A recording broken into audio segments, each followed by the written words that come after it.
Before cities covered the land, before machines transformed the skies, before humanity altered the chemistry of the atmosphere, Earth existed in a delicate balance.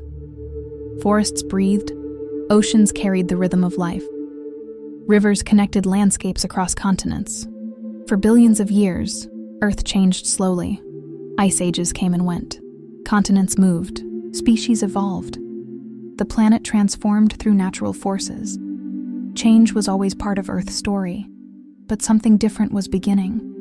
A new force had emerged. Not a volcano, not an asteroid, not a natural disaster. A species. Humanity. In the 19th century, humanity entered a new age. The Industrial Revolution changed the way people lived. Machines increased production. Cities expanded. Transportation connected distant regions. The world became faster, more powerful, more connected. But this transformation depended on a powerful resource: coal.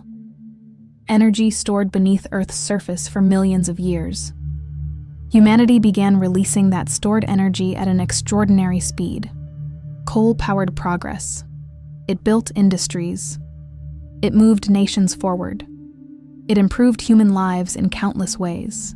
But the smoke rising above the factories carried another message. The atmosphere was beginning to change. Every advancement creates consequences. The question is not whether humanity can transform the world. History has already answered that. The question is whether humanity can transform the world wisely. Across the American plains, another transformation was taking place. Grasslands that had evolved over thousands of years were being converted into farmland. The land produced abundance. But beneath the surface, a fragile balance was disappearing. Then came drought. Without natural vegetation protecting the soil, the landscape became vulnerable. The wind carried away millions of tons of earth.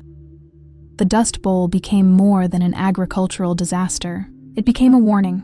Nature provides, but nature also has limits. When those limits are ignored, the consequences can reach entire societies. By the middle of the 20th century, industrial civilization had reached a new scale. Cities became symbols of progress. They represented opportunity, innovation, human achievement. But they also revealed a growing problem. The waste of industrial growth was accumulating in the places where people lived. In December 1952, London experienced one of the worst air pollution events in modern history. A thick layer of smog covered the city. Coal smoke mixed with weather conditions, trapping pollution close to the ground. The city became almost silent. Transportation slowed. People struggled to breathe. The crisis changed public understanding. Air pollution was no longer an invisible scientific issue. It was a human issue. It affected health. It affected communities. It affected everyday life. The environment was not separate from humanity. Human health depended on the health of the planet. A new question began to emerge. How could humanity continue to grow without destroying the systems that supported life? Scientists began looking beyond individual pollution events. They started examining the connections between human activity and natural systems. A polluted river was not only a river problem. A damaged forest was not only a forest problem. Every part of nature was connected. In 1962, Rachel Carson's book Silent Spring changed the way many people viewed humanity's relationship with nature. It brought attention to the effects of pesticides on wildlife and ecosystems. The message was powerful. Human actions could create consequences far beyond their original purpose. Nature was not a collection of separate pieces. It was a connected living system. Around the world, awareness was growing. Communities began demanding cleaner air, cleaner water, protection for wildlife. A new environmental movement was born. It was not only about protecting nature, it was about protecting the future. In 1970, millions of people participated in the first Earth Day. Across cities and communities, people sent a message. The environment mattered. The air we breathe, the water we drink, the landscapes we share. They recognized a fundamental truth. Humanity was not outside nature. Humanity was part of nature. The first century of industrial transformation had changed the world forever. It brought extraordinary progress. It improved human lives. but it also revealed a challenge unlike any before. Humanity had changed the planet. Now it had to understand the consequences. By the end of the 20th century, humanity had entered a new era. Technology had transformed civilization. Cities had become larger and capability expanded. Every new capability carries a responsibility. The consequences of human choices were becoming impossible to ignore as our global industrial civilization grew rapidly. The modern world depended on complex energy and chemical systems. But when safety failed, the impact could spread far beyond a single location. In 1984, a chemical accident in Bhopal became a turning point. It exposed the devastating consequences of inadequate safety systems and poor oversight. In 1986, Chernobyl changed our understanding of risk. A reactor failure released radioactive material across a large region, transforming landscapes and communities forever. These events revealed a difficult lesson. Technology itself is not the problem. The challenge is how responsibly humanity chooses to use it. The oceans regulate our climate and support life.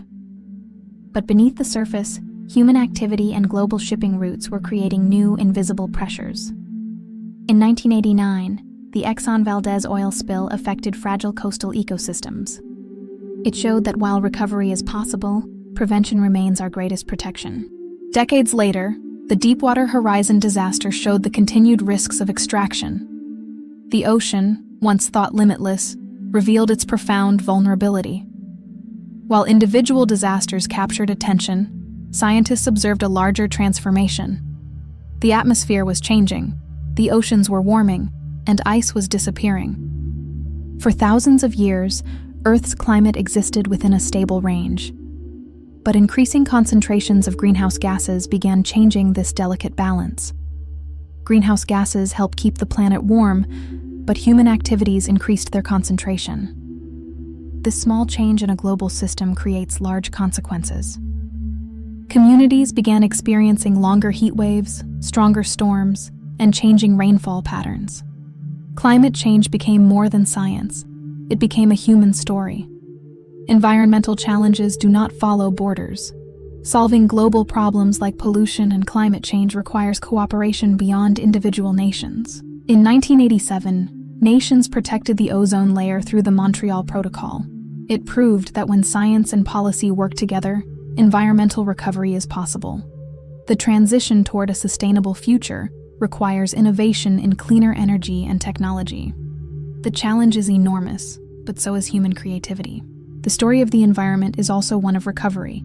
Forests can return, rivers can heal, ecosystems can rebuild if we give them the chance. The same creativity that transformed the planet can also help restore it. The question is what kind of change we choose to create today. Earth is a story passed from one generation to the next. The future will be shaped by decisions made now. We are Earth's next chapter. The planet we inherit is shaped by those who came before us. The planet we leave behind will be shaped by what we choose today.